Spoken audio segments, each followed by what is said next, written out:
the artist. So once again, thank you so much for being a part of this exhibition called Transitions. I'm very excited to host all of you and all of the artists that have amazing artwork. Again, Dispatch Gallery is an extension of the Unpacked Mobile Gallery as a remote option. The mission is to call on international domestic artists who work in video, audio, spoken word, and live performance. At Dispatch Gallery, we want to create a platform where artists can collaborate and showcase their work through performance, video, and film screening, among other mediums. Dispatch is about inclusion and diversity, bringing together artists with culturally diverse identities such as persons of color, LGBTQIAS2+, transgender and gender nonconforming, immigrants, women, and individuals who do not identify with the mainstream culture. Dispatch is committed to showcasing artists that are not able to perform in a brick and mortar gallery. Online platforms and collaborations will be the future for artists. So my name is Elliot Bowers. I'm just thankful for you being here. I also have a co-facilitator here that is also Hannah Guilfoy, and I'm just extremely excited to actually introduce them. So Hannah, if you don't mind coming off, uh, Yeah. thank you. Also, it is Guilfoyle, not Guilfoy. I'm just doing numbers on names, so my apologies. No, that is totally fine. Mine's a bit of a doozy, but but I'm Hannah. I am so honored to be introducing everybody here tonight. Your work is beautiful. I've had a chance to take a look at it, so I'm just really like honored, honestly. So we're going to go ahead and introduce the first artist.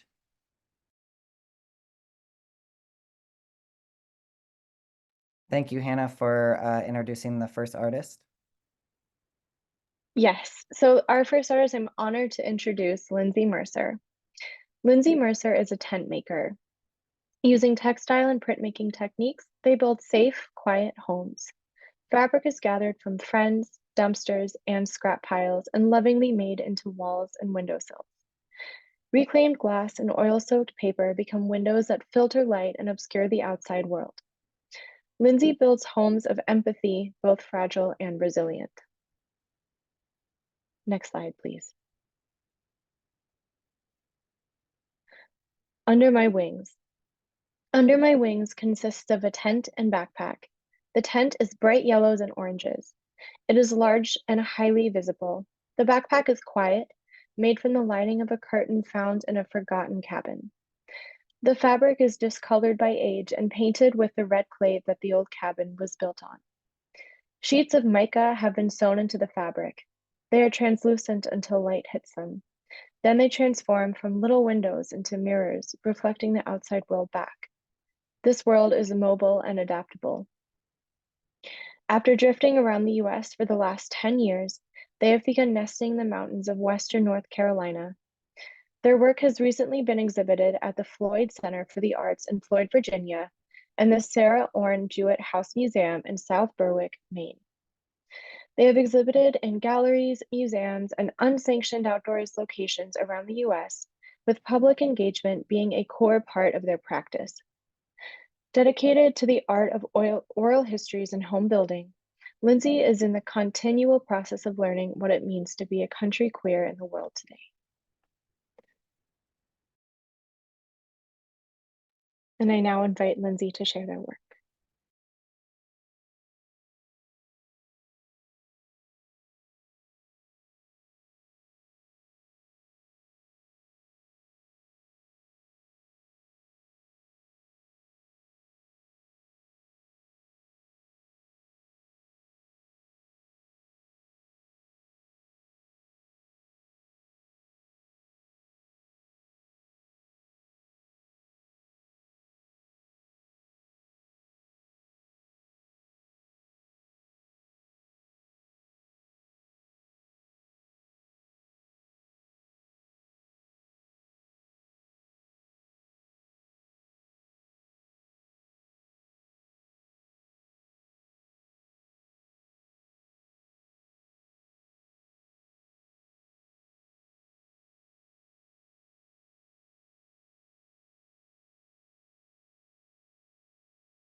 Thank you so much, Hannah. Lindsay was not able to be with us this evening, unfortunately. They're actually way up in the mountains. I just got an email from them.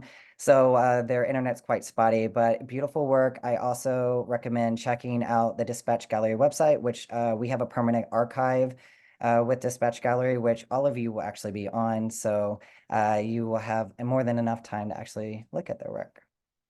All right, the next artist I would like to introduce is Sarah Foley. Sarah Foley is an interdisciplinary artist based in Chicago, Illinois. They received their Bachelor's of Fine Arts from the School of Art Institute of Chicago and primarily focus in comics, animation, and painting. By intertwining fantastical elements with reality, they aim to create authentic and comforting visual narratives that explore human emotion and the importance of the natural world. Also, just note that they have their website down here.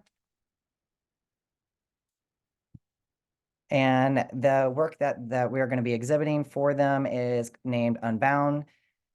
Throughout my life, I've struggled to accept my aromatic and asexual identities and the loneliness and feelings of otherness that have come with them. I created Unbound to explore the unique personal freedom and enrich self-journey through that comes with being queer in this way and to celebrate the unique perspective of love. And A-spec identities provide the LGBTQIA plus community.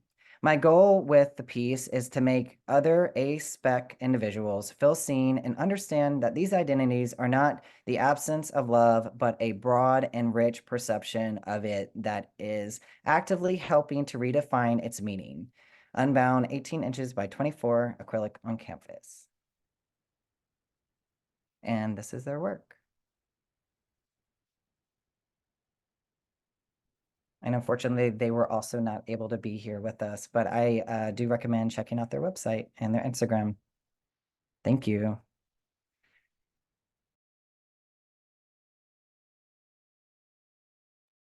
And it is now my pleasure to introduce Ralph Skunky Davis.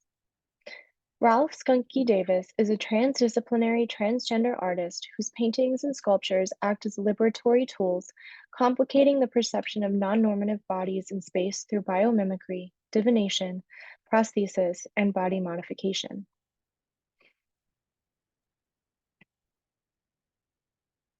Hello. And Can you hear me okay? Yeah, we can hear you great. Sweet. Is this when I talk? Yes, please Great. come on in. Pleasure to meet you, and also thank you for being. Great to meet you all. Thank you for having me. Yeah, this is a series of three. I'm wondering if you have the larger panel one that says, I want to be so soft. Yeah, there it is. Perfect. Um, Great. So thank you guys so much for being here today. I want to just take a moment to honor the life of Nex Benedict, who we lost in like a brutal transphobic murder this week. So moment for them. Um, and it's like extra joyous to be in trans community this week. So thank you all. This is a series of paintings I made a couple years back as I was trying to figure out my relationship to dreaming and my artistic practice. Um, and I think since then I've figured it out, and I would love to share that those insights that I've figured out with you today. I think that for me, dreaming is a way that I can separate myself from the often violent realities of existing in the society that we live in today, especially one where we see an increase of trans violence and violence against trans bodies very publicly. I think when I dream, I'm able to separate myself from that brutality as well as physical barriers, disability, and chronic pain, which are all things I deal with in my waking life. So dreams have become really important for me as a sort of respite. And these paintings, I think, are as much paintings as they are spells, as much as they are poems. So these paintings are from a series of dreams that I had, um, in which these like colors and shapes were very vivid and apparent to me. And these ideas, if you would click through the three of them. So we have this larger panel, and then we have two smaller ones. The larger panel says, I want to be so soft that when rain touches me, I dent. The next one says, I was tall and elegant. And the last one says, I will know by feeling. Um, so these are sort of ways that I can take the freedom and futurity that I feel in dreams and being freed from like the complexities of um, modern life and being perceived and bring them into the material world. So these are ways that I can remind myself that futurity is possible, and that there is a world that I can create, even if it's just in my mind or in the minds of my family or within my dream that exist without the things that keep us from being free. Um, yeah, so this is like sort of a really, these have been really good reminders for me in the years since I've made them. They're often very grounding for me to look back. And when the world is encouraging me to be hard or to react with to be hardened by just the everyday brutality of being in a trans body, these are really good reminders for me to um, find solace in these concepts of softness and yeah, finding safety within the body and self-actualization, even if the actualization isn't what I see in the mirror. It's something that I can visit in dreams. So that is how I'm feeling about these right now. I don't think I said that they were for sale because they're so like special to me. I have to wake up and see them every day. They're also, my art is a big, is really important for me as a way of not going crazy. So I think that's what I have to say about that. I think within the concept of this show as well of transitions, these are about trans identity and they're also about the transition period between wake and sleep. Um, so I think that's sort of a boundary that I'm thinking about transgressing as well. Um, as always, within all my work, Corita Kent is like a huge inspiration for me. And so that boundary between painting and poster and like maybe leaning on propaganda is really interesting of a line for me. I'm also a writer. So these paintings being poems as well as paintings and pieces of art is really important to me. And it's important to me not to force the connection between my words and my visual art. If the connection happens, then um, that's great, but I can't force it. And just Ralph, go oh, ahead. sorry to interrupt. We do have a question real quick, and we do have Q&A afterwards, but Oh, perfect. Ali asked if is there a hidden meaning behind the color choice of yellow, red, and white? That's a great question. I the only thing that I have to say about that is I watched the David Lynch film Blue Velvet before I had the series of dreams. And then I had the series of dreams that was very like yellow tinted and not at all like the Blue Velvet palette. So I thought it was kind of funny that this was kind of the opposite end of the color wheel of those. So I just kind of like took that and ran with it. The dreams were very overexposed and um solar. Like there was kind of like a when you close your eyes and look at the sun and it's like the radiant warm colors. Um but good question. And these are all in acrylic and there's some pastel on this panel. And all of these are also use objects. So the larger panel is just a plywood board that had a completely separate life before it was a painting. I was using it like to prop up one of my tables in my studio. And then these two smaller ones are, I think, painted on the back of, yeah, of Trader Joe's shredded bite-sized wheats. So that's really important for me to like have paintings have another life outside of fine art objects. And I'm not sure how long I'm allowed to talk because I joined late. Am I talking too long? It's about between 5 to 10 minutes. So you're just right at the mark about almost being ready to go to the next artist. But this is great. Okay, Thank you so perfect. much, Ralph. I'll say as a closeout, is I have a new publication or essay on the Trans Guide, which is a new like oral and written history project that I will put in the chat because the founder, Cooper, is looking for submissions. So I will send that in the public chat here. So if anyone has stories or essays or poems or anything, yeah, check out that pitch section in their website. Did that go out to everyone? Yeah, it did. And we can also, if you give us permission, we can share it on Dispatch website. We'd be happy to host that. That's perfect. Yeah, it seems like a really amazing project. So if you want to read any of my writing, that's up on the blog. Additionally, my website, I will also send that in the chat. It's just my name.com. So if you want to see any of my other visual work, I usually work sculpturally. It would be a treat to see you all there. And thank you so much to Dispatch. I'm going to stop talking now. Thank No, you. not at all. And thank you. And we'll make sure you get your website up if it's not already up on dispatchgallery.com. And thank you so much for also sharing your work. I find it when you do work that is so close to you, it's always a little bit difficult to speak about. So thank you so much.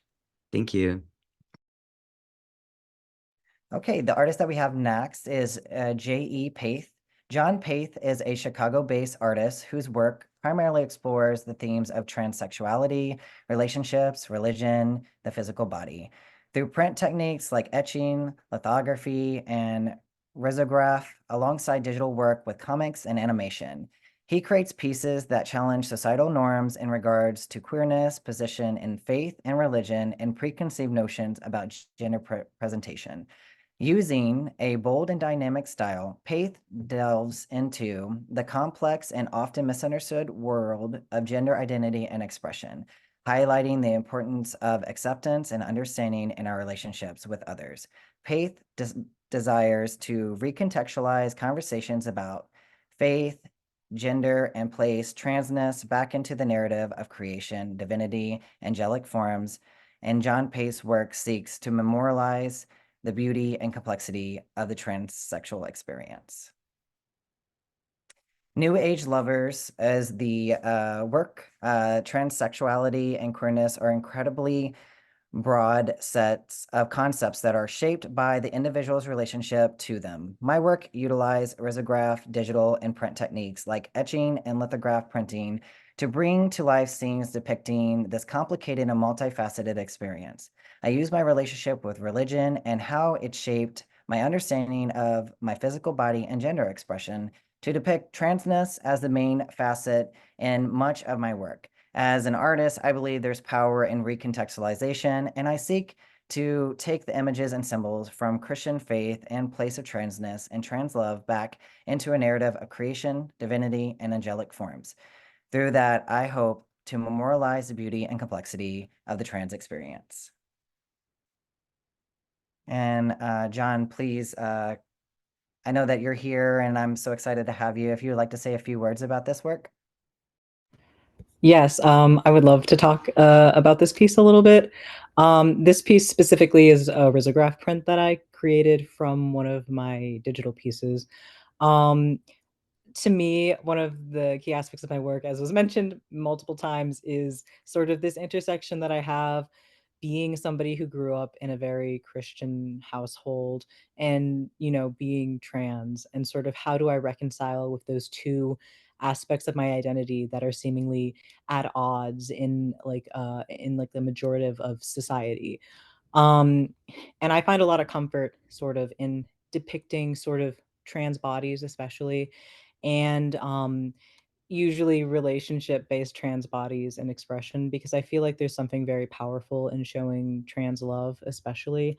Um, And like being able to take those symbols, like especially the story of Adam and Eve, I feel like is one of those motifs that appear in a lot of my works with the apple, because I find it to be one of those stories that has so often been used directly to harm our communities, and being able to take the story and place transness into it is in a way that sort of rejects that, you know, narrative that there is only man and woman and there is only cisgender heterosexuality is sort of like really important in these pieces. And another aspect of my work that I feel like is very important to me is I like to work with a lot of easily reproducible mediums because I prefer my work to sort of be accessible, whether that's through like a digital sort of like forefront or through like a print media way where it's easy to make reproductions of my work and share them with people.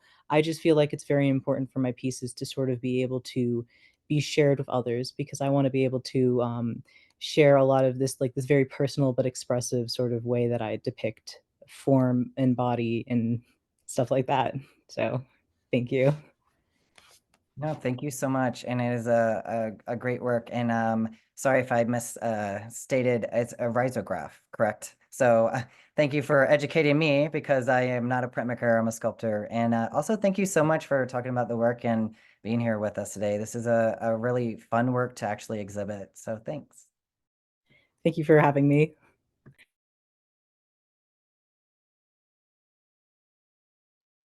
And it is now my pleasure to introduce our next artist, Sammy Mark. Sammy Mark is an artist from the Chicago suburbs. A recent graduate of the School of the Art Institute of Chicago, they are interested in the beauty of small things.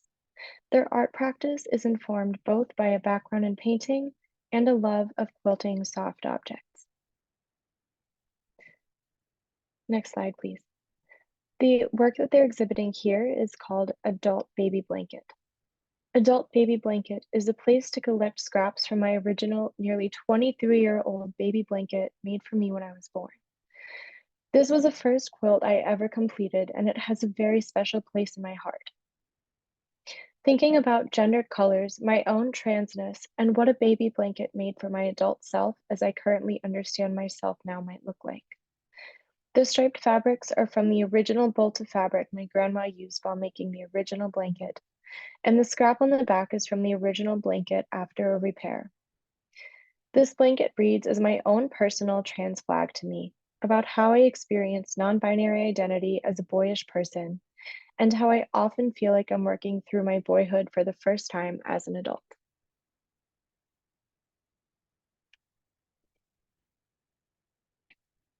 And I now invite you to speak to us about your work. I also believe that they are not able to be with us this evening, but we want to give a few minutes for seeing this wonderful work. So we're going to give about a minute just to see this slide and appreciate this adult blanket is also made in 2022, cotton fabric, both purchased, and also grandma's baby blanket scrap, polyester, batting and thread, and machine pierced, hand quilted.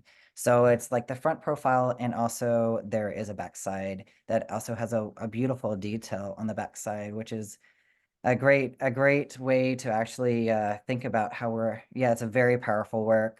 Amy Shelton said such a powerful work, so I agree. It's a wonderful work that is also not familial, but also you're seeing both sides of the piece, which not everyone thinks the back of a quilt, right? So I think this is a beautiful work to actually look at.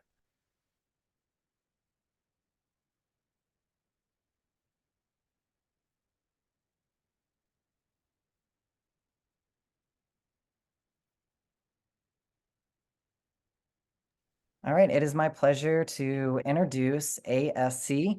ASC, they, them, is an artist and arts educator working across object making traditions in order to propose hybrid and humble alternatives to persisting hegemonic binaries, including sick versus well, body versus object, and feminine versus masculine. Recent works imagine a contemporary abstract lexicon while reflecting their roots in Southern DIY craft, queerness, humor, herbalism, hospitality, and materialities of invisible disability and are intrinsic to their work.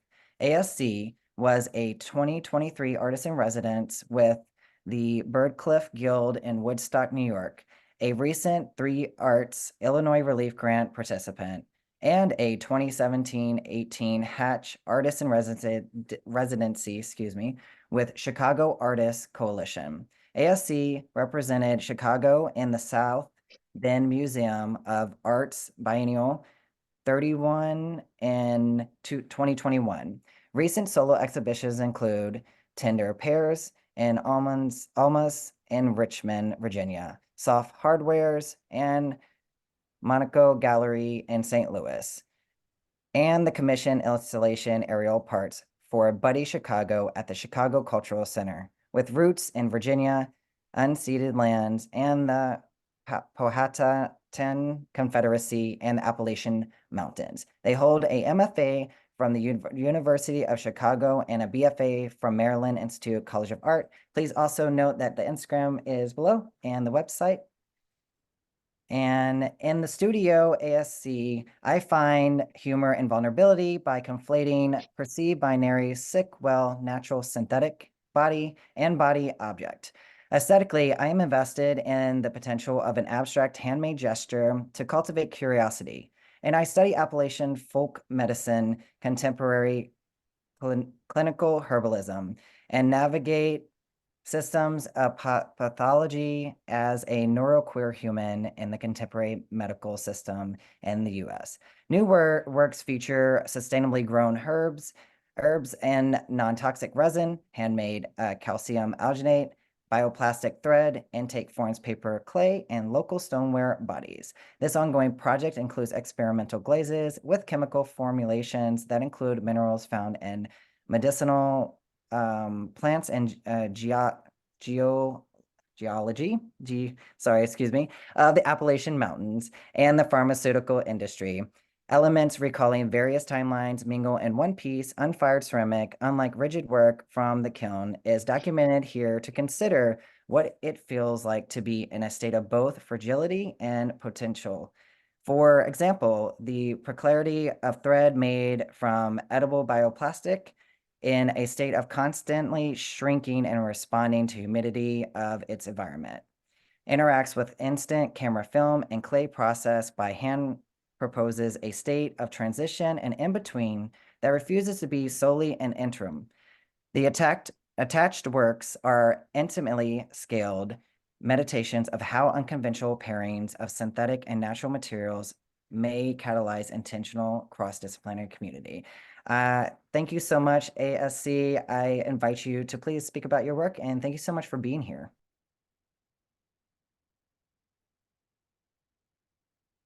Yes. Okay. Can you hear me? Yes, hear you loud and clear. Thank you so much. Excellent. I tried to start my video just now, but it says it can't be started first. The host has stopped it, so I don't know. But not that I'm not sure what's going on there. But No, we'll fix that if you want to talk. it's fine. Yeah, no, I just I'm excited to be here with y'all. Thank you. I really appreciate that. That was a lot to read, and so I really appreciate you doing that. I'm happy to clarify anything or be asked questions. I am an educator along with being a squishy neuroqueer human and lots of other things. So I always appreciate questions and conversation. And I also really want to appreciate Ralph Skunky Davis's moment for next. Benedict from this week, and also just the words. Oh, there it goes. I think I can start video now. Yay! Hi, everybody. And also just the offerings that all of you all have made from sharing your work and making that choice to be vulnerable in the way of being a maker when we, as trans, non-binary, and kind of what's deemed maybe gender non-conforming humans and all of the things betwixt and between, it's just another layer of constant vulnerability on top of that, right? To have these reflections of our work and our inner selves on display, literally, which we want. But I just want to honor the fact that it's not without complex feelings sometimes, and labor. So thank you for that.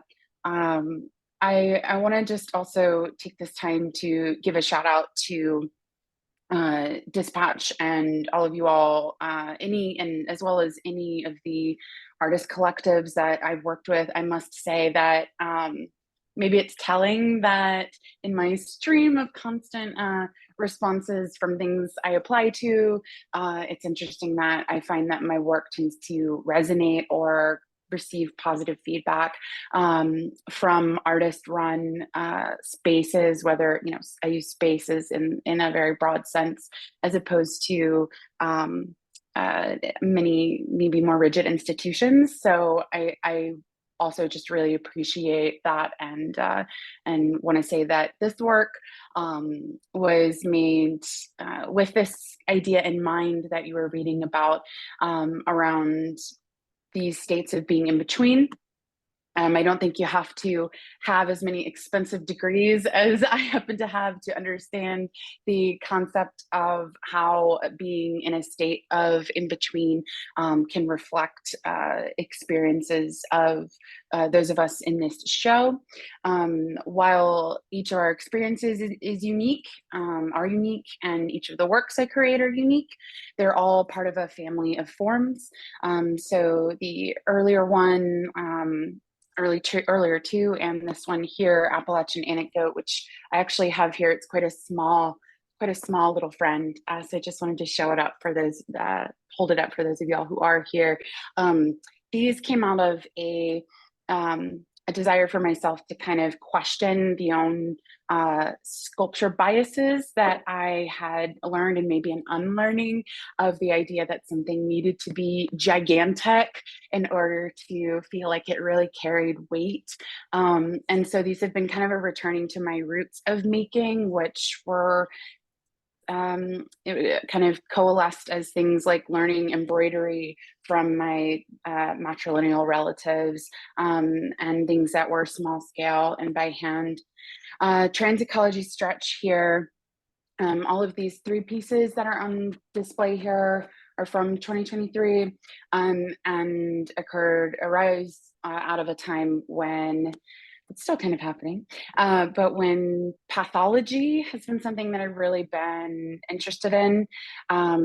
Intimate folks in my life, as well as myself, have been in conversations with conventional medicine providers around therapies and courses of treatments, such as ECT, that have storied histories and lineages that cross over with really intense narratives around queerness, and figuring out the kind of harmful nature of binaries between sickness and wellness that I also think relate to these constant binaries and the clutch that we have in our culture over binaries between feminine, masculine, but also things like illness and humor, or pleasure and disablement.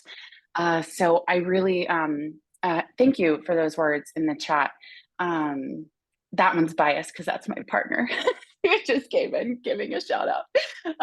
But thank you so much. I really appreciate that. This one, I have a deep-seated fear from a childhood thing around spontaneous combustion and fire. And finally, at age 35, when I had been finally stepped into my neuroqueer identity and was diagnosed, but also kind of persist that it can be both a diagnosis and also something that's just put on me as a pathology.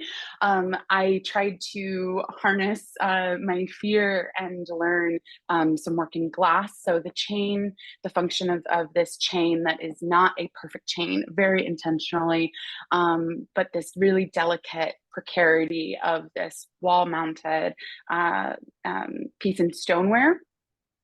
Mixed stoneware with these kind of stretch marks that I emphasized that happened when I pulled the clay too quickly, clay body. And then these pieces of borosilicate glass, which is the same glass that you would use for, jars and things like that. coming down, and then also the use of the kind of faded pink that's also in the earlier form here is a silicone. These are all materials that have their roots in the earth, right? As everything does, but directly relate to minerals that are also found elsewhere in our industries and things like pharmaceutical industry. So I wanted to play around, and still am playing around with these materials that are, I consider them to be trans family. They have multiple relationships to these different systems, and we're all part of these systems. So it would be really difficult for me to spend my time making work that was trying to resist being part of them. So this one really leans into that state of in between. If you could leave this slide up for just a moment as I wrap up. Symbiotic vessel, symbiosis, referencing something occurring in nature where something like a parasite and a host might live together in harmony, where they're both receiving nutrients or things that they need because of their relationship with each other.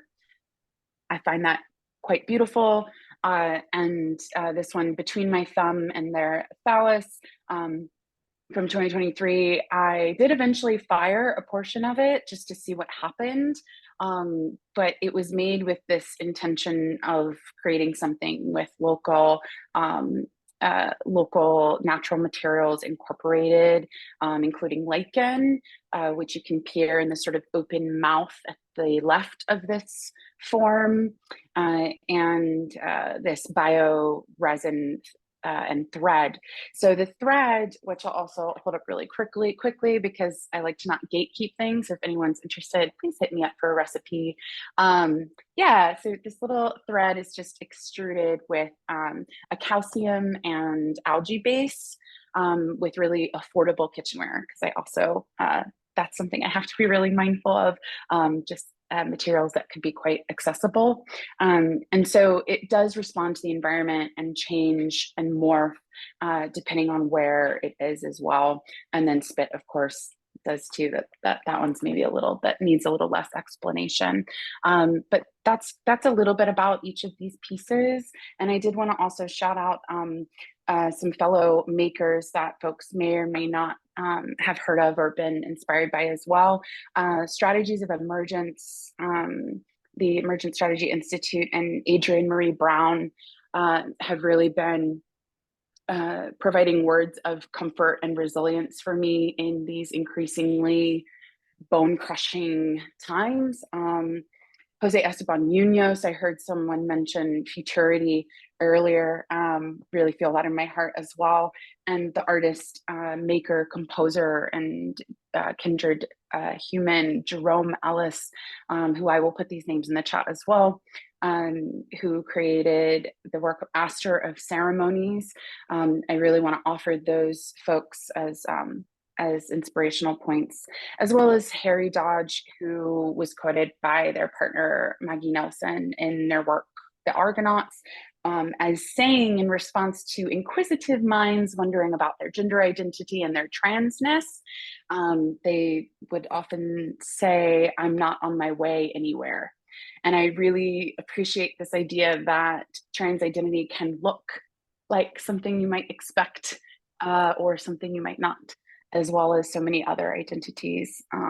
So while we have this pressure to arrive at solutions constantly, I really just want to hold space and feel like so much of this work that I was viewing earlier by my fellow artists is also proposing that in our beautiful, complex mess and labor, we can also find a state of beauty and community building.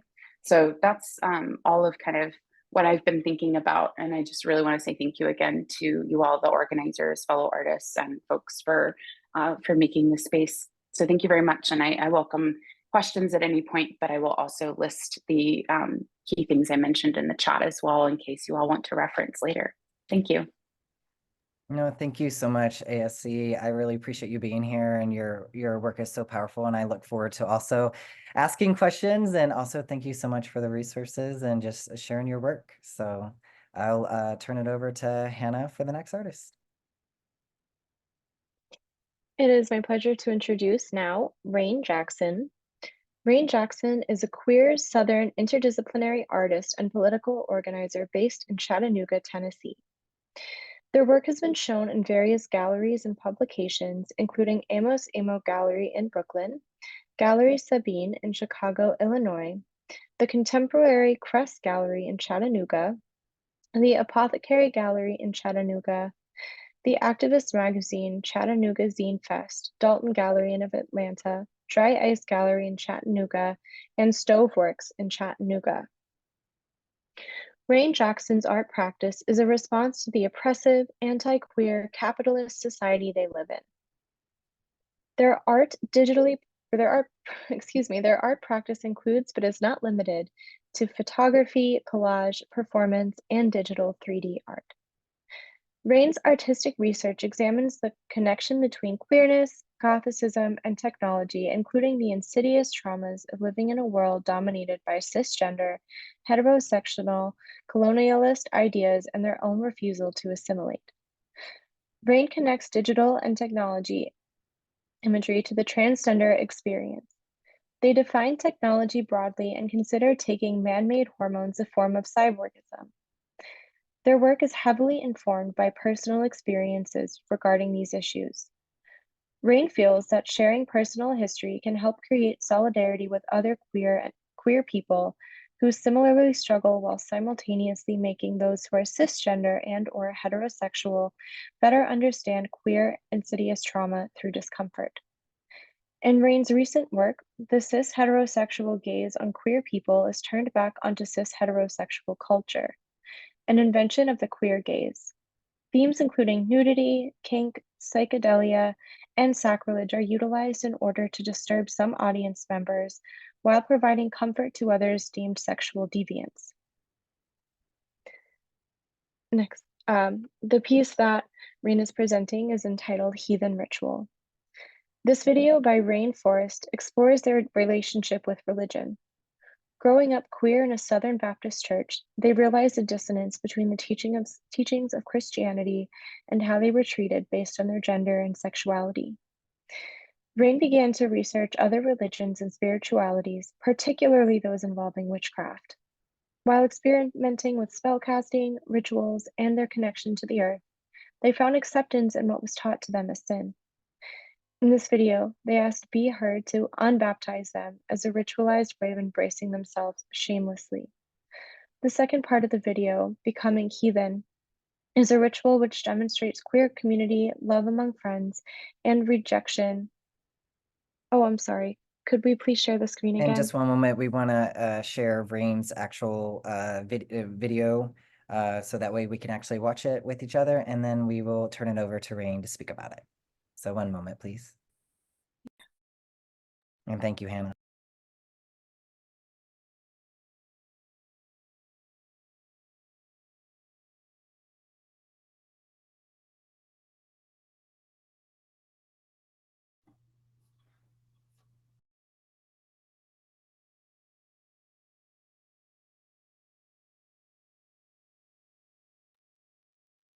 Are you playing?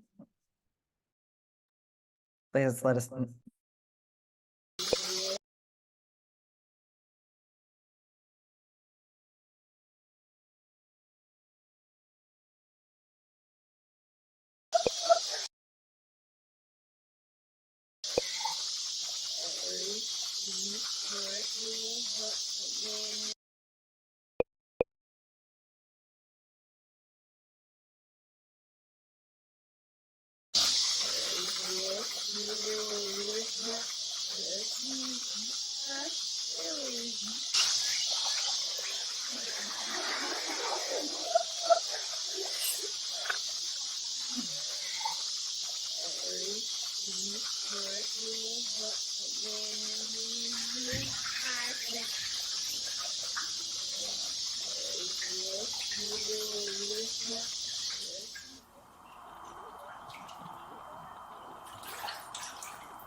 All right, thank you so much. Rain, if you would like to go ahead and actually speak about the work, we invite you to do so now. Yeah, so as Hannah mentioned when she read my artist bio, one of the themes I work with in my art practice is Gothicism and trauma, particularly insidious trauma, which is a term used to describe constant daily trauma experienced by marginalized communities. For example, like microaggressions would be an example of that. And as also mentioned in the artist statement for Heathen Ritual, I was raised in like the Christian Bible Belt South, Southern Baptist, and I realized like at a very young age, at around 13, that I was queer, and I was told by people I loved, as well as like broader Christian culture, that I would go to hell. And I realized that like not all Christians are like that, but that was my particular experience. And if you're like queer and Christian, like that's great. I love that for you. But that was like not my particular experience. So that caused me to like start asking a lot of questions about Christian teachings, such as why would a God who I'm told is loving send me to hell for being gay? Or why would a God who makes no mistakes create a gay person if he hates gay people? So as like a rebellious little teenager, I became interested in learning about other spiritualities, and I don't really consider myself like a part of any particular religion or spirituality anymore, but it is something I still continue to explore in my art practice. Yeah, also something else about my video pieces is I consider them almost like two separate pieces at times. Like I consider like the performative aspect that I'm doing at the time that I'm performing it, like kind of like as a piece, and then like the video that I produce, a separate piece, which I think, oh, it was shot on just like a Nikon DSLR, and like edited with Premiere. I use like a lot of overlays and like weird editing in my work. I'm gonna look at the chat and see if there have been other questions. I believe SC just said, wow, great use of Premiere. I was also gonna mention I really enjoyed the like moments of laughter and joy that like came in and like during the performance in a way that like seems uh like what lacks in like the like persecution from like the other form of religion like brings joy in this like other ritualistic embrace, which is nice. Yeah, thank you. I definitely like to use play a lot in my work, and like trans joy or like queer joy. Yeah, I think when I first saw the title, I was expecting something different, and then I was like, "Oh, this was just so tender." Yeah, I think that's all I have to say, unless anyone has any more questions. So I'll pass it on to the next person. Thank you. No, thank you so much, Rain. And I really appreciate you sharing that. Not only vulnerability, I also can deeply empathize. I was raised in Louisiana and also halfway in Arkansas. So I can understand, and I look forward to also speaking with you more about this in the Q&A. So thank you so much for your time and being here. Thank you.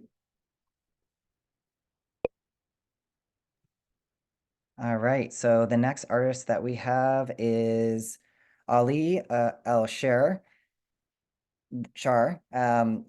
He is a Palestinian artist based in Nashville, Tennessee. Their work focuses on colonization, land back and conversations with the past as a means to improve the future. Also, please, there is an Instagram also on that, and that will also be shared on Dispatch Gallery.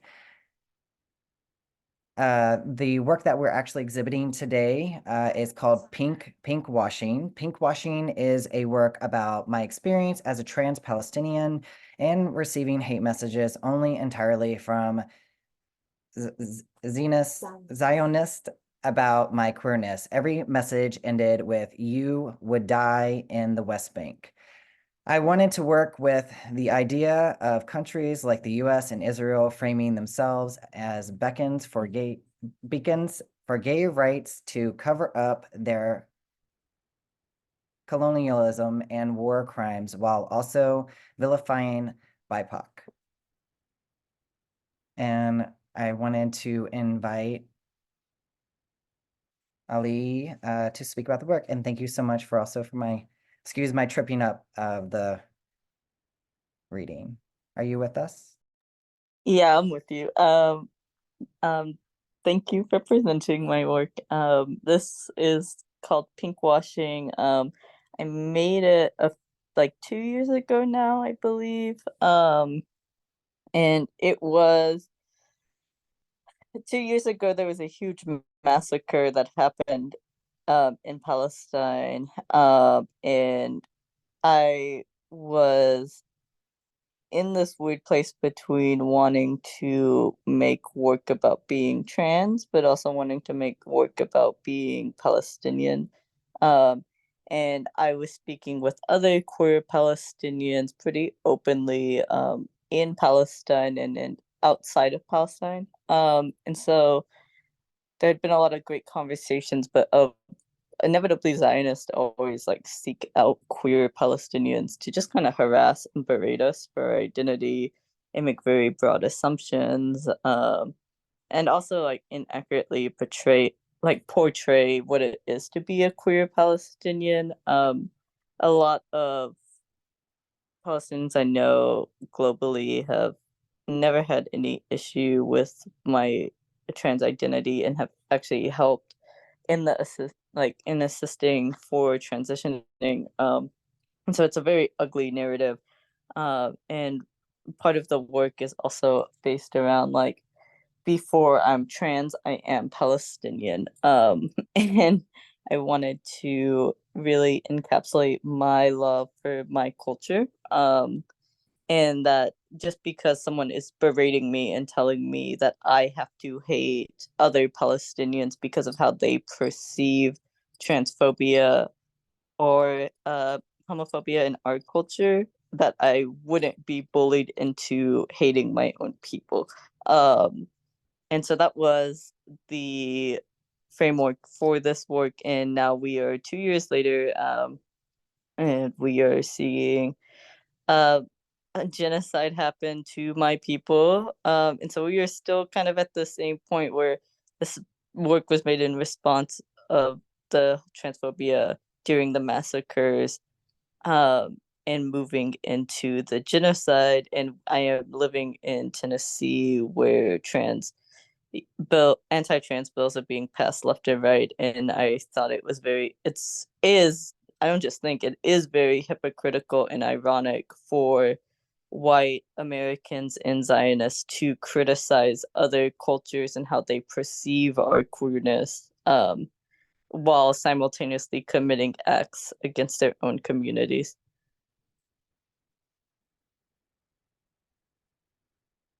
So yeah, thank you. It's and powerful work. Thank you so much. Really, it's a very powerful work, and I can't wait to hear more about this and also the Q&A. So thank you so much for exhibiting and being here with us. We are going to go next to, I believe, the next artist, which is Amy Shelton. Amy Shelton is a non-binary photographer currently living and working in Chicago, Illinois. Shelton holds a bachelor's degree in studio art, design, and media art from Northern Illinois University. Shelton produces work on a variety of subjects, including gender, sexuality, intimacy, and photographic history, with an emphasis on social issues and change. Shelton has exhibited at Purple Window Gallery, DeKalb's Women's Center, Gallery 215, and has been published in Forbes MAABP zine, 60 Inches from Center, Apoth Creative, and Non magazine in the UK.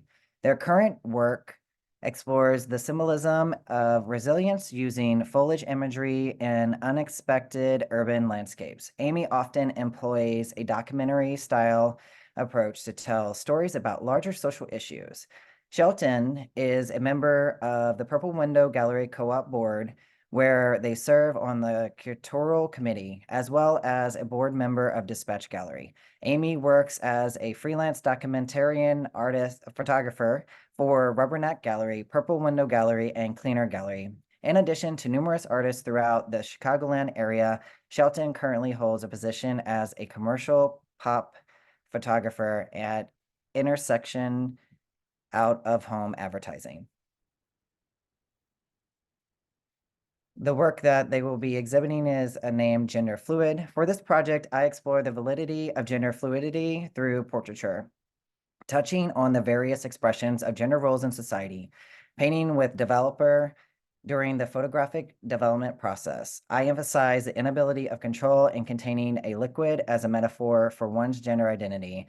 Gender fluid is a gender identity which refers to a gender which varies over time. A gender fluid person may at any time identify as male, female, neutros, or any other non-binary identity, or some combination of identities. Upon cursory internet searches of gender fluidity, the result read, quote, gender fluidity is bullshit, end quote, and quote, gender fluidity isn't real, end quote.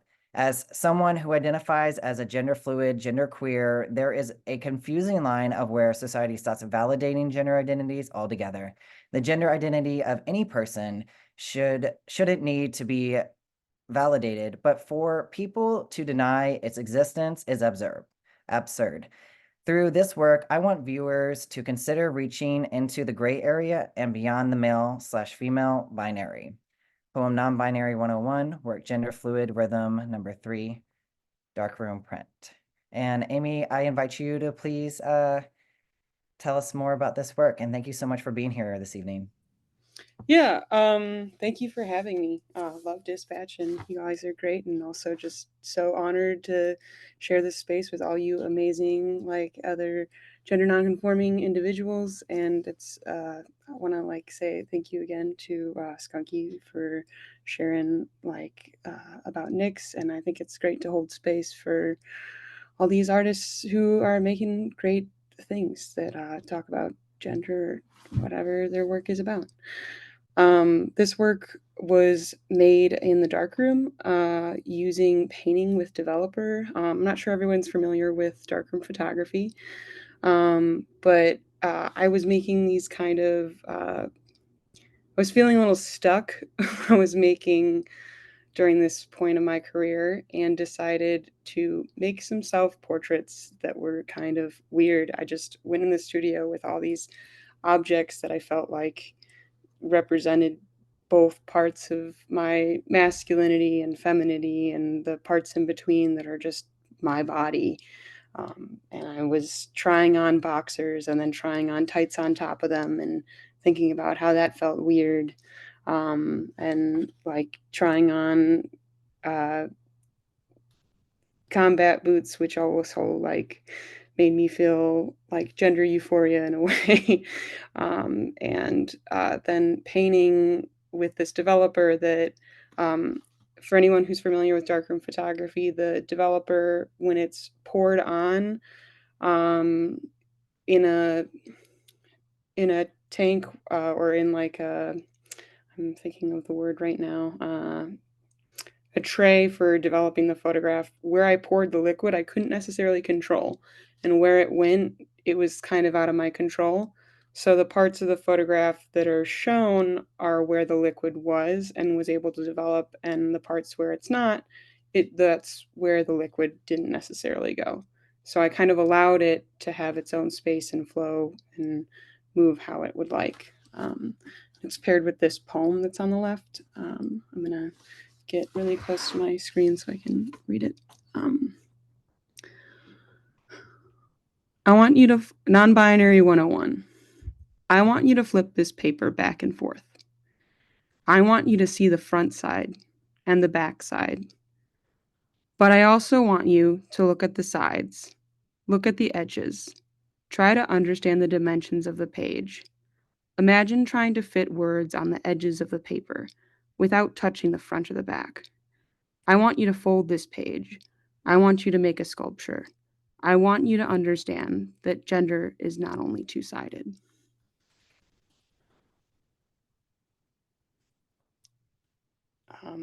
This was a fun piece that was part of a zine that I invited my classmates at the time to kind of play with the paper and fold it, which I think was a really interesting way of viewing gender as like so much more than just a two-sided page. So, yeah. I think that's all I've got, but if anybody has any questions, I'm happy to share. No, thank you so much, Amy. Thank you for also sharing this powerful work. And I can't wait to actually talk about this more. We got one more artist left, and I'm going to turn it over to Hannah. So finally, I am honored to introduce Lucy Carranza. Just want to say that unfortunately they could not be here tonight, so I will also be reading what they would talk about when we viewed their work as well. So Lucy Carranza, born and raised in El Paso, Texas, draws inspiration from the landscapes that have shaped her perspective and the challenges that have molded her identity. As a transgender woman, her art becomes a reflection of not only her personal journey, but also a mirror of the broader struggles of resilience and self-discovery. At the heart of her creative process lies a belief in art's universal language that transcends borders. She channels her encounters with transphobia, including navigating her parents' attempts at conversion therapy, into visual narratives that resonate beyond the personal, advocating for understanding and change. As a specialist in photo and digital media, Lucy wields these mediums to tell stories that capture the essence of her experiences. However, her artistic vision transcends these bounds. Her work draws strength from a profound connection to her Latinx heritage, embracing the beauty of nature and her love for travel. Photography, film, fiber arts, woodwork, and metalwork intertwine in her creations, amplifying the impact of her message.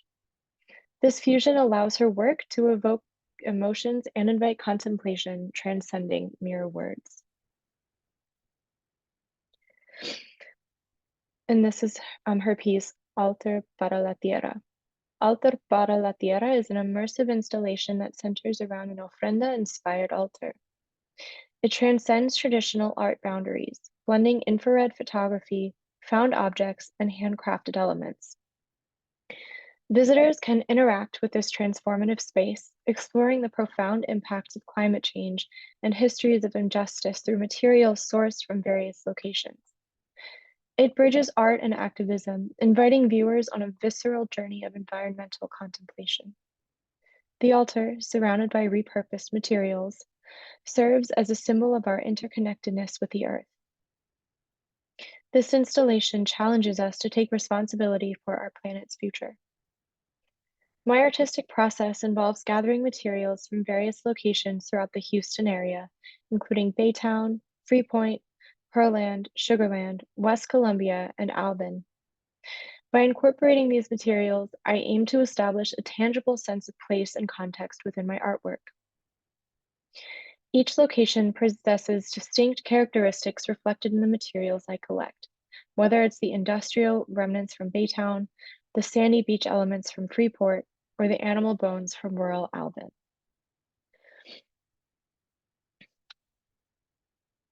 And now I am going to read what would accompany viewing the artwork. So in the context of my work, infrared photography serves as a gateway to explore the potential of this technique in revealing the concealed impacts of climate change without having to use insanely expensive cameras or having to modify my own by changing the sensor. infrared light, or IR, and near infrared light, NIR, are segments of the electromagnetic radiation spectrum that extend past the range of what the human eye can see. Near infrared light, again NIR, is the portion of the spectrum that's closest to what we can see. It's as if you're on a continuum, and NIR is right next to the well-lit territory of visual light. NIR typically encompasses wavelengths from 800 to 2,500 nanometers, making it almost visible, but not quite. Moving further along the spectrum, you enter the realm of infrared radiation, or IR. This is where the road becomes much darker, and our eyes lose the ability to detect any details. IR wavelengths extend from about 700 nanometers to 1 millimeter. It's like venturing into a zone of darkness where the familiar colors of the rainbow disappear from view. To add to this message of sustainability, I use a combination of reused containers, including glass, plastic, and metal, refilling them with my own repurposed wax that I have collected over the years. By doing so, I reduce waste and bring attention to the importance of reusing materials. The candles on the ofrenda are an essential component of my work, and I use them to draw attention to the need for greater environmental consciousness.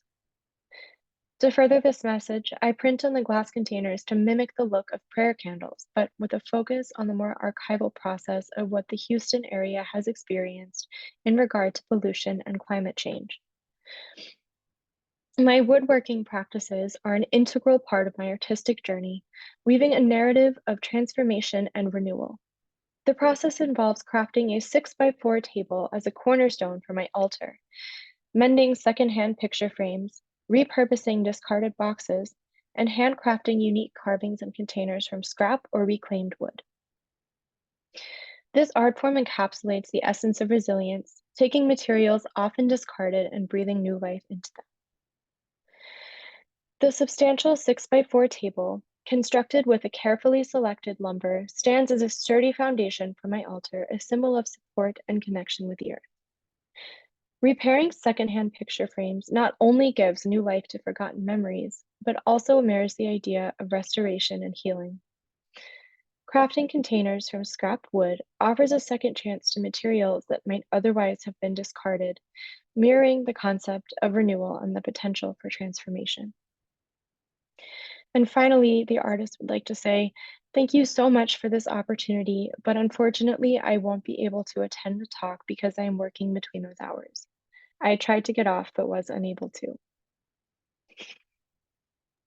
Thank you so much, Hannah. I really appreciate you also reading that. And as we are concluding the artist talk, I just wanted to say thank you for each and every one of you. I created Dispatch to do exactly what we're doing tonight, to represent voices and make sure that we are just not having erasure depict in many different cultures in life, including identities. So, and I also want to give a big thanks to Giselle Mira Diaz.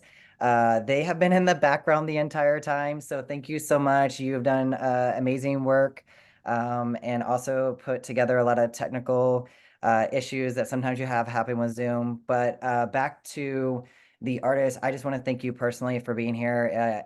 Every moment that I actually listen to not only your stories, your work, your vulnerability, just expressing yourselves, I feel extremely privileged to be able to be a part of this and actually exhibit all of your work on the website because it is a permanent archive. So the permanent archive is a point to not have erasure for our voices and other artists, emerging artists, academically trained artists, everything in between, and also just making sure that we're reaching communities that don't have access. So I really want to thank you, every single one of you, for being here on a Saturday evening and also expressing and sharing your work. And for those that could not be here, thank you so much for also sharing your work. We also want to go ahead and open up to the Q&A. So you're more than welcome to type in the chat. We can facilitate that. And yeah, thank you again. So. So ASC said, so nourishing to spend this brief time with y'all in gratitude. I would be glad to do a small handmade swap or send anyone a free risograph and or some seeds. Garden season coming by mail, no pressure. Just a small offering if you like to connect on Instagram or email. And they have their Instagram right there and Gmail. So, and I will be happy to also, you have all each other's Gmails too. I sent you a mass connected email so you could all kind of share each other's Gmails with each other. And then Ralph said, thank you, everyone. Would love to connect on Instagram. Also put that, put at Skunky Mullet. I will respond to the DM, smiley face. So I just also want to open up any questions for any of the artists that went here tonight. Yeah, and just give space for y'all to be heard. Does anyone have any questions?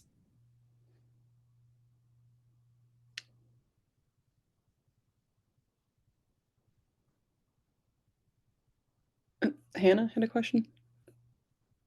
No, I do. I actually have a question for a couple of you. Ralph, Skunky Davis. I know other artists mentioned zines, and I'm sorry if I don't remember, but did you mention that as well? Have you been involved in that sort of community? In like the zine and independent publishing scene. Yeah. Yeah, I have. I love to make little like I'm trying to see if I have one. I make little zines and I like to do like community gathered, community sourced like trans essay publication. Yeah, so huge into the zine independent publishing. And if anyone here is also into that scene, especially in Chicago, would love to connect on that. If there are any zine makers in the house. Yeah, I actually would like to email you because my students are all making zines, and you would be a fantastic artist to actually work with and show Wow. them and connect and just, you know, representation of the community. That would be so wonderful. What a treat. Yeah. My students are also making zines, and I publish them as well. So I think we have like a big zine community in this. And then How cool. I know. And then if it's okay, I have a question for ASC as well, and that is how do you sort of deal with the fragility of unfired clay? Like, oh, yeah, that's I mean, it deals with me. They deal with me. I think the reason why I've always been an object maker and kind of have to make in order to keep living, which maybe a lot of you, with all the complexity involved in that, might relate to, is it's a collaboration that I know I can always return to and trust because I'm not going to be judged. I'm just going to be challenged, if that makes sense. And I feel the same way about the plant world and the animal world, which is why I feel like I find so many family members, queer fam, at animal shelters volunteering or in the greenhouse volunteering. Or Let's Be Real, like, so yeah, I think I just go, I wonder if this would fall over. I wonder if this will take my gesture in this way. And then in terms of actual packing, my sweet cook partner had experience packing precarious things, and so like packing a beautiful food dish you don't want to mess up, so they packed that work without me realizing, actually, because I was ready to let it go. And it survived from New York to Virginia, lands of the stolen lands of the Powhatan Confederacy, but it survived that trip, and so that's how I had something to end up playing around with and firing through a work exchange at the Visual Arts Center of Richmond. I did put in a link. Thank you for that question, Hannah. I'm sorry I don't have an expert like this is how you handle the clay perfectly. But I did put a link in the chat to Studio 23. I didn't explain this, but apparently they're trying to start a like a kind of business incubator support, like a network of Southern art organizations, apparently. And they're also a queer family. And so that's why I put them there. And they also archive, at least for Richmond City, a zine library through themselves. But I love that you asked about zines, because quick shout out, I have students who are also making artist books right now. I think maybe we all are like, okay, how can we amplify things like Free Palestine, like everything that's going on in the world, without getting like saying things that immediately get us fired and out of the system, right? So zines and that thing can forms like that, I think, are really helpful. So if you all do anything with that, I would love to know. So also hit me up with that, because I'm always looking for ways to disseminate information. So really cool. Thank you. And my question for folks is if there's anything that anyone wants to have us amplify, like if there's a cool project that you have going on right now, or something that we should know about, like to send public comments to, that's happening in the next week or something like that. Just wanted to, maybe that's not a super exciting question, but if anyone has something going on next, please feel free to share. I'd like to take note. Yeah, Amy. Oh, I was just super excited. I always had like both hands up. I know a couple. Oh, yes. I'm a co-op member at Purple Window Gallery, and I know a couple of you also submitted your work to the Queer Joy Show, and like Elliot and I are both co-curating that as well, and we're so excited about it. So if you are in Chicago this weekend, I will post in the chat the poster. There were just so many of you who submitted. It was amazing, and I felt like, oh, I wish we could put everything in the show, but I think we chose a really nice set, and I'm just excited to share like this space like virtually with all queer people, and I don't know, happy to like see that in person. And whenever it's like a queer space, I'm always like, oh man, what outfit am I gonna wear? It's gonna be good. So yeah, I don't know. I'm just excited to share the space with all of you. So I'm gonna post a link to that in the chat as well. Thank you so much, Amy. And yeah, really just excited because you don't see enough representation for us, and that's the main concern. Is like we've all hinted, and we know what's going on politically, and it is multi-layered for many of us, and more so on others. And I'm just really excited to just be a part of this and the work. I do have a question for Rain. I was wondering if you could maybe if you could talk about, or maybe this is something that's not related. I love when you say in your statement that you talk about digital technology imagery to the transgender experience, and define technology broadly consider taking man-made hormones as a form of cyborgism. And it's interesting because I've been reading a lot of Donna Haraway. Have you ever read them or interested in any of their theoretics at all? And you can talk about it. I read the Cyborg Manifesto, which is kind of like what got me steered like thinking that way. I recently did like a video. Well, I guess it's more of like an interactive piece that I like turned into a video piece, but I like had friends. I like asked friends to give me my testosterone shot, and I like recorded that and kind of like turned it into a video piece, which is like a fun piece to do and to like interact with people. No, absolutely. Oh, sorry. Go ahead, Amy. Oh, it was funny. I like right before I came here, I was like watching my friend's cat with my neighbor.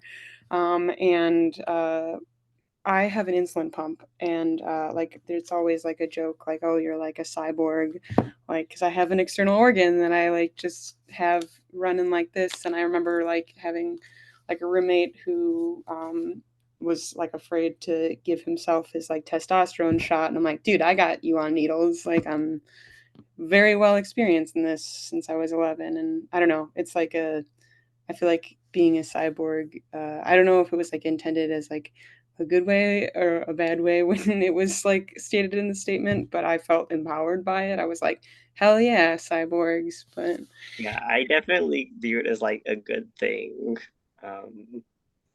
Yeah, I would love to turn myself into a computer. That's my gender. Yeah, Yeah, absolutely. And it's extremely relevant because I have a lot of colleagues. I'm in a PhD program and we're talking about AI and then also being transgender and also bio art. So it's just really interesting to like hear all of this and just see it. And then yeah, Donna Haraway, they are just a hoot and a holler when you actually look at their artists. They talk about a lot of art, but their last, if I have to find it and post it and share it with y'all if you are interested, they just talk about this, they're more scared about kind of turning into this in between AI world, but also there's this vulnerability that has been explored, especially not only in the trans community or the trans individual, which is also an interesting concept that's part of my dissertation. So I just really appreciate you actually talking about it and expressing it. And I love your video work and I'm just excited to have you here. So thank you again for sharing. So much. Yeah, I would be really interested in your dissertation when you're finished. Oh yeah, we'll get there one day. I don't recommend it to anybody, but I would love to share it and thank you. All right, do we have from Ralph, let's see. Another reference is my words to Victor Frankenstein and Susan Stryker. Susan Stryker is in my dissertation and Victor Frankenstein is too. And I love Susan Stryker because they really have a great historical book on transgender history, which is like a great breaking point, right? ASC also said, I also wanted to know what the process is like for deciding when and where to use text. To Ali and others using text. Ali, do you mind speaking about that? Thank you, Rain.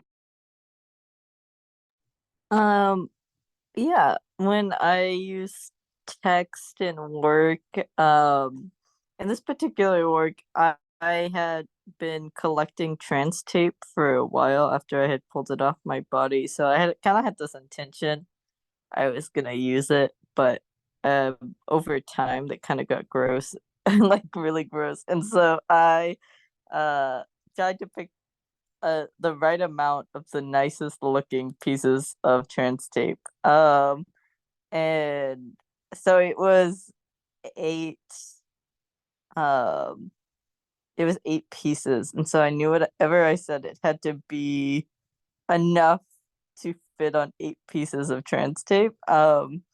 And I wrote down a bunch of different things, and um originally I wasn't going to actually add the words. I was just writing about the work.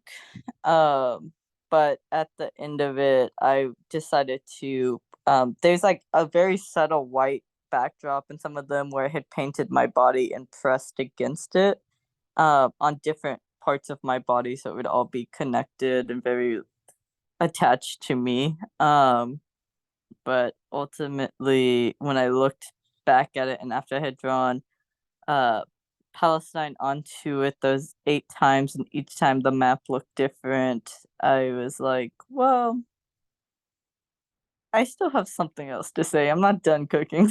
So um yeah, that is how I picked the words. It wasn't like a reference to anything. No, thank you so much. And we have a couple comments. One from ASC, love that grossness too. And I agree with that because grossness is not a negative thing. I think it's just like a wonderful vulnerability to that. And also a lot of people don't necessarily understand the behind the scenes or the everyday experience of someone being trans and actually being with that and with yourself and also that other point, right? And also they had said, yes, I wonder if those were different body prints, exclamation point. So thank you so much. And Hannah said, could you please share the screen so we can see the work again? If you don't mind, we're going to go ahead and share the slideshow.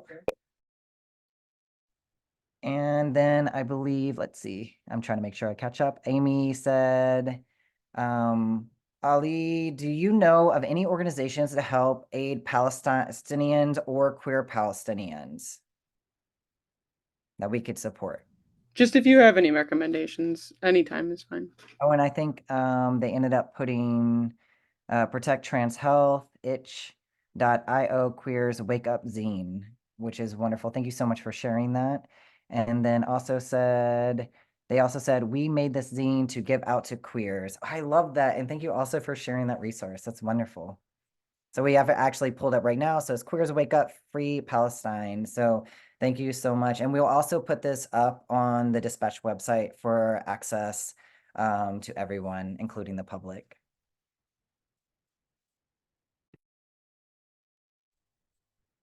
All right. Also, I just wanted to ask Jonathan, are you still with us? I was just going to ask you to talk about this very happy work. I know that you mentioned a little bit, you have this wonderful color palette here. You have some text here. So, and also you're talking in regards of like new age lovers. So when you picked this title, I'm just curious of what was coming into mind with this specific title. If you could talk a little bit about that.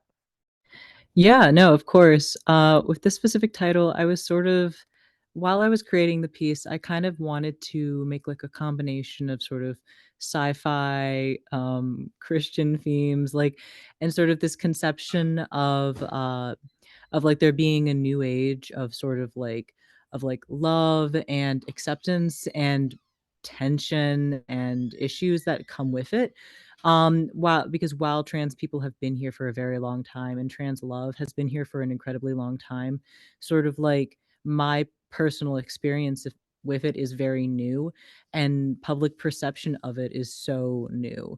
I feel like most people don't, when they conceptualize trans love, they conceptualize this idea of like trying to abide by like cis het society's expectations of love. Like every trans person's goal is to find like a nice cisgender person to settle down with, and sort of like how that is oftentimes a very like traumatizing expectation to be placed onto you, when so often in society sort of what role you're able to play as like a trans person in a relationship is so shaped by your transness that oftentimes you feel like you can't find somebody to be with who truly understands you unless they are also trans or gender nonconforming in some way. No, thank you so much for speaking about that. And this is just like a happy work, but also that is also a difficult place because I can understand that liminal space where you are and you're in transition, even if you're in. That's why the show is called Transitions, because no matter where you're at in transition, life is a transition. When you're transitioning, if you want to go medically or not, if you're not, whatever it may be, it is a constant new learning experience that is a lot of vulnerability, a lot of emotion, and just so much going on. But this also resonates some happiness and some embrace. And I just really appreciate the. And do you sell prints? My Giselle asked. So we were just curious, is this up for sale? I am currently selling prints of this specific work. I don't have a site yet, but I can put an email in the chat if people are interested. Just like email me, reach out, and we can like talk about like if you're not in Chicago. I'm Chicago based, so if you are in Chicago, totally just hit me up and I can bring you a print. But if not, we could totally talk about, you know, transporting stuff. No, thank you so much. And I really appreciate you talking about this work. And I just wanted to go back to the chat. Ali ended up putting some really wonderful resources, Instagram, but also there's a Palestinian, let's see, there's an aid page. So please, if you didn't see that in the chat at 6:29 p.m., we can also put that also on the Dispatch Gallery page because we are in support of that. So thank you so much for providing that. And I also wanted to open up if anyone else had any questions for artists. I don't want to take up the entire space. So please feel free to put it in the chat. I don't mind reading or any questions. And then I believe we have, yeah. Oh, is it me? Oh, Amy, if you'd like to go ahead. Yeah, Amy, actually, I would like you to speak more about your work because this is new work that I haven't seen, even though we are at colleagues. And I'm really enjoying the written text because I have not seen it as much in your work. So you could talk about that process of being stuck because you were speaking about that. And I think all of us experienced that at one place or time in the studio. Yeah, I mean, I feel like sometimes there's just like I feel like I had just come out that year and was figuring everything out and had like a little bit of a like crisis trying to figure out what to make work about, and I was at a crunch and was just in the studio like, well, if I don't have anything to photograph, I guess I have to photograph myself. And like was making this work on like black and white film, old school darkroom stuff, and decided to come back to what I loved about the magic of the darkroom. And like there's this amazing book, or there's a podcast called Magic Hour, which like a lot of time, or there's another one that's a great photography book called Photography is Magic, that like I was thinking about when making the work, and it was nice to just kind of play and bring like an element of play back in when I was feeling real stressed out. But making those was therapeutic to me in a way that I had not experienced before. And I'm thinking about displaying that poem kind of in like a way that's more of like the Felix Gonzalez Torres prints, where you just take one and allow people to like bring it with them, and it just be like a stack of like a ton of them for people to fold. In a future. I had never shown this work before. I don't like one of the pieces sold from like a hallway setting, and then I didn't get a chance to show them because I was a little broke at the time. So looking forward to hopefully maybe showing those at some point. Yeah, Physically. thank you so much, Amy. And I love hearing about this this work right here. And I can't wait to see the series continue. I also did have a question for Ralph. If you're still with us, great. In Dream series, the work that I never would have guessed that this work or these paintings would be on the back of, you said Trader Joe's. I like the fact that you would not know that, and and it's like a reveal, whether it's like hung up or put as a painting, or it's just a really brilliant way to talk about invisible. And I was just curious if you could talk more about that process and that purpose of actually being that in the making of these paintings, so to speak. Yeah, thank you so much for that question. I think that's a really good observation. I like how you put it. I think, yeah, for me, I kind of want to work. I'm always trying to work in the legacy of like early wheat paste and like early um, yeah, like early poster making, I guess, or like dissemination of information in that very accessible way that like so much of early protest is. And I also like to think about like my canvases or like any of the surfaces that I'm working with as portals, like in and of themselves. So like the inside of a cereal box can be like a portal to a dream world. Because I think that sometimes the only magic that actually exists is the magic we make for ourselves. So I think that having it be a multi-dimensional piece, even as like a painting or like a flat work, I think that's like my sculpture brain speaking. Like I like everything to have sort of lots of like angles to them. And I don't need my paintings to be like flat, flat to the wall. And also this just like, I don't know if you guys have tried this cereal. It's so good. And every time I see it, it like makes me think about this dream that I had. So I think those associations are special too. Even if they're kind of like stupid or everyday. Absolutely. And I'm just excited to see like your websites and just more work and just exhibiting your Instagram. So like if you haven't sent me your Instagram, please make sure you share it. If you haven't, if you have a website that you're just redoing, please share it.